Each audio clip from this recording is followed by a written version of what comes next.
Give you a timeline specifically spelling out how things happened here last night. Now, as we've mentioned, this all started at the bowling alley just up the street behind me. That is the Spare Time Recreation Bowling Alley, and the first shots rang out just before 7 o'clock, and then, of course, the gunman also went to that bar and grill. Police responded very quickly. A little more than an hour later, they released that photo of the suspect.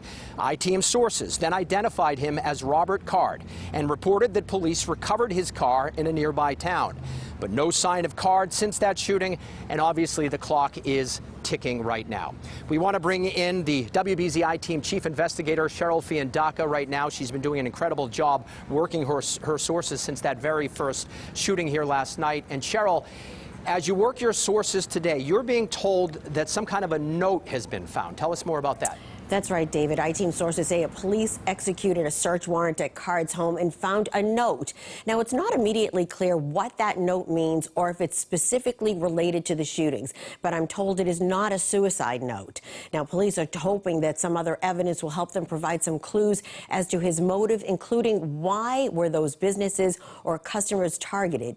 Now, law enforcement sources say the suspect usually has a connection to the location of the shootings, and CBS sources say the motive may be related to a current or former girlfriend that may have been at one of the locations. We don't yet know if she was at either. Now, investigators want to know much more about how his planning went into this attack. How much did he manage to plan, and how did he manage to escape capture for what is now going on nearly 24 hours? I-Team sources say he had access to other vehicles, a motorcycle, and a boat. In fact, the police found his car near a boat ramp.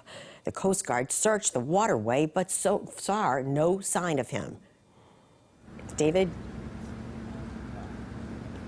So, Cheryl, obviously things seem to be changing by the moment, quite literally. What else can you tell us that you're learning about the actual search? Well, at this point, police are searching everywhere, David. They are conducting forensic investigations, focusing on that note, checking his social media accounts, and any online writings or posts, looking to learn more about what may have triggered the shooting. Was this political, was this personal, or job-related? Now, police have conducted grid searches of the area using specialized units, helicopters, and drones. But the area is very wooded, and it's used by hunters, and there are a lot of hidden hunting cabins where he could be hiding out. Police say they're not ready to give up or rule out that he could still be in the area. Now, police are pinging his cell phone, checking bank and credit card activity, interviewing family, friends, co-workers, anyone who had dealings with Card in the last few weeks. We know that he is a sergeant in the Army Reserve, and he had no combat deployments. The Army says he recently struggled with mental health issues and reportedly said he was hearing voices and made threats against the base where he was stationed. He was also committed to a hospital for 2 weeks this past summer and was later released. And of course, David, that raises all kinds of questions about how the Army handled his health concerns and why he would have still had access to those guns.